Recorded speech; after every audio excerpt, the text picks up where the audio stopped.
காகித லட்டு உங்கள் எல்லாருக்குமே இனிப்பு பிடிக்கும்.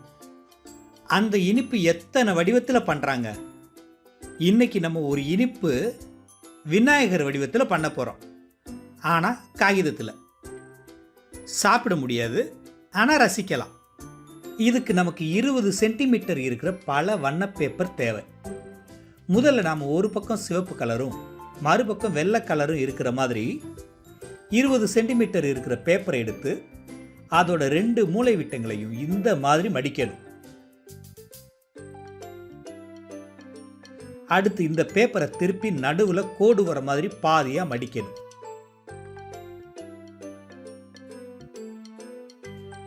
அடுத்து மடிப்புகளை ஒன்று மேலே ஒன்றா படத்தில் இருக்கிற மாதிரி பேப்பர் அளவு 1/4 பகுதி வர்ற மாதிரி மடிச்சுக்கணும். இப்போ இந்த ஒரு முனையை அடிப்பக்கத்தில் மடித்து மைய புள்ளியை உருவாக்கி இந்த 2 முனைகளையும் மைய புள்ளிக்கு வர்ற மாதிரி மடிக்கணும். அடுத்து இந்த பேப்பரை திருப்பி முன்னாடி செஞ்சது மாதிரியே செய்யணும்.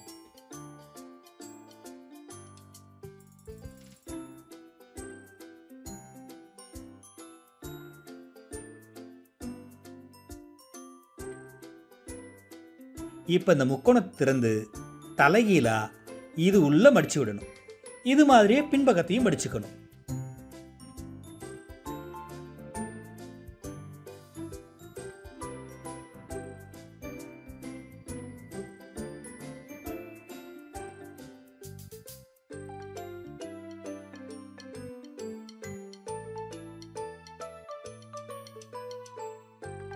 அடுத்து இந்த மேல் பக்க முக்கோண அமைப்பை மடிச்சுக்கணும்.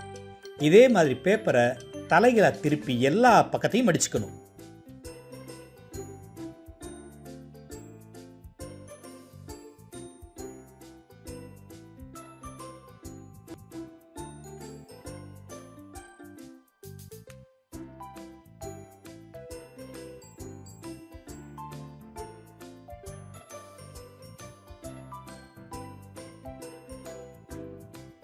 இப்படி செய்கிறதால சின்ன சின்ன முக்கோணங்கள் நிறைய கிடைக்கும். இந்த முக்கோணங்கள் சின்னதாக திரும்பவும் மடிச்சுக்கணும்.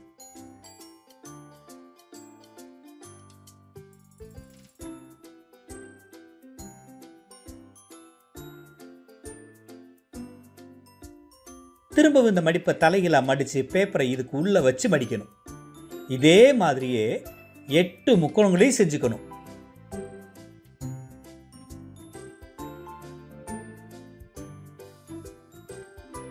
இப்போ ஒரு பென்சிலை எடுத்து இடது பக்கமும் வலது பக்கமும் சுருள்ற மாதிரி முன்பக்கமும் பின்பக்கமும் செஞ்சிட்டோம்னா